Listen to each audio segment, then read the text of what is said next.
What is up, guys? I'm back on Tuesday here with another Pokemon X and Y Wi-Fi battle.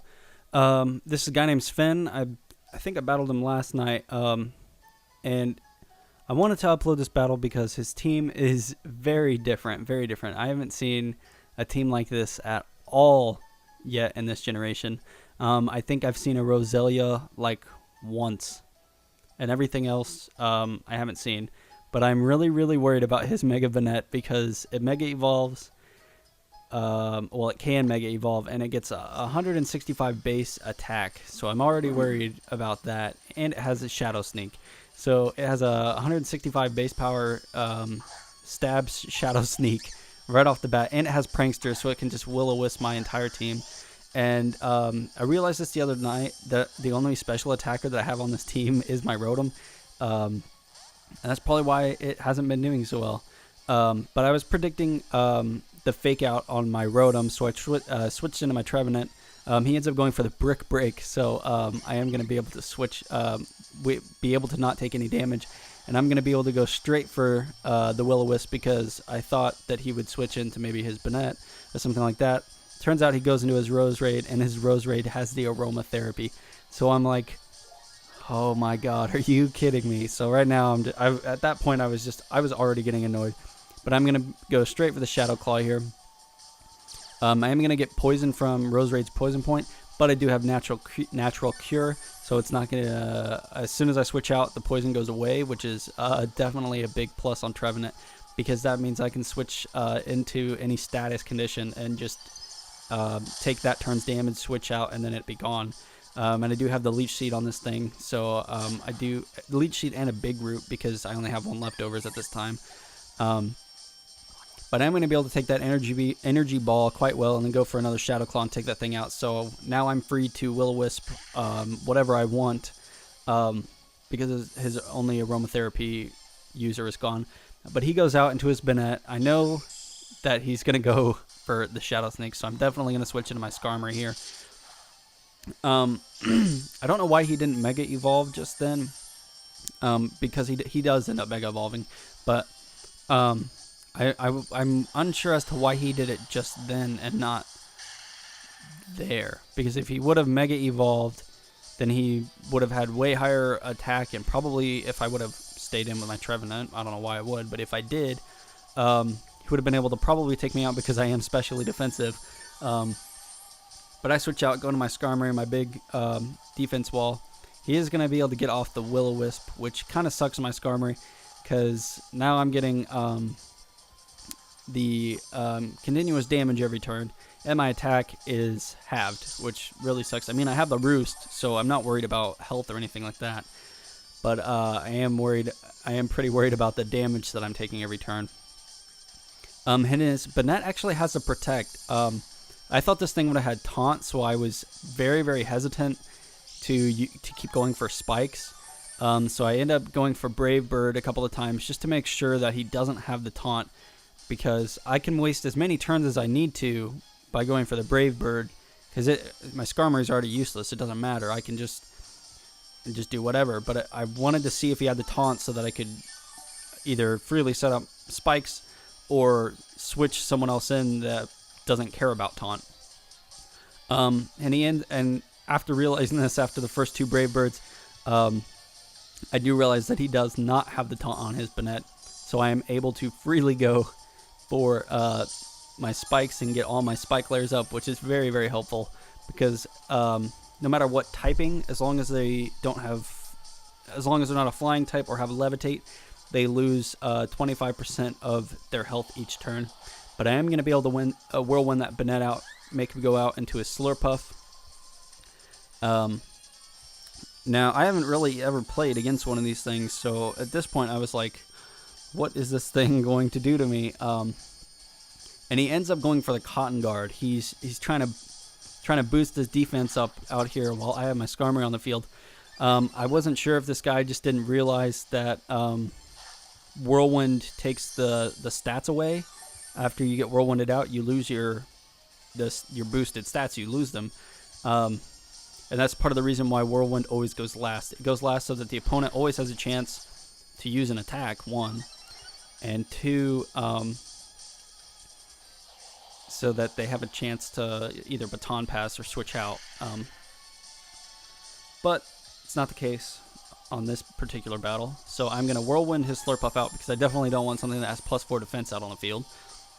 He's going to go back out into, or he's going to get whirlwinded out into his Mega Banette. That thing just, I think Mega Banette looks really cool. I don't think I'll ever be using it unless I need a prankster, something with prankster and that has really high attack, which I don't think I'll need, but I don't think I'll ever be using one. But it does look really, really cool. But I'm just going to keep whirlwinding here. Going to go out into a Sharpedo. And I was not expecting this thing to be a mixed attacker. I was not expecting it at all. So one Hydro Pump is definitely going to be enough to almost take me out. I live with 1 HP. And lucky for me, I went for the Roost, so that burn damage isn't going to kill me. But I am going to end up switching out because I definitely don't want to die, because that would just be awful.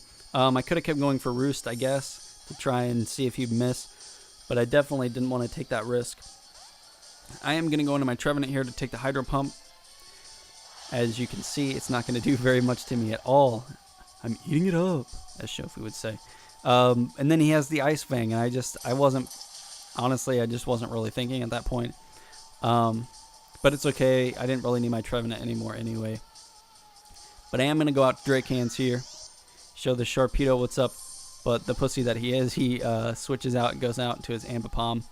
I am going to go straight for the Volt Switch because, I mean, he had a Sharpedo on the field, and I didn't want to over-predict. So I get a critical hit. I doubt that it mattered. I didn't do damage calcs, but I'm highly certain that a Choice Specs stab Volt Switch from a Rotom, a modest Rotom, would have killed that thing regardless of the critical hit or not. But I'm going to go out into my Zoom Zoom while he sends out his Slurpuff. See what I mean about spikes? This thing is only switched in twice, and it's already at 50% health just from the spikes. He's going to go for the Play Rough here and just watch the difference. I'm fairly certain that a Play Rough would have killed that thing from full. If it wouldn't have killed it from full, it would have been very close. I don't know Slurpuff's base stats. I know it's pretty defensive, but you just can't beat a Play Rough from a Azumarill. It's just ridiculous. But I am choice banded, so I am definitely locked into Play Rough, and I definitely don't want to take an Iron Head from that Aggron over there. So I'm going to switch into my Skarmory, because I know that Skarmory can take just about any hit from this thing. Excuse me. And at that point, he realized, you've outplayed me. I can't really win here.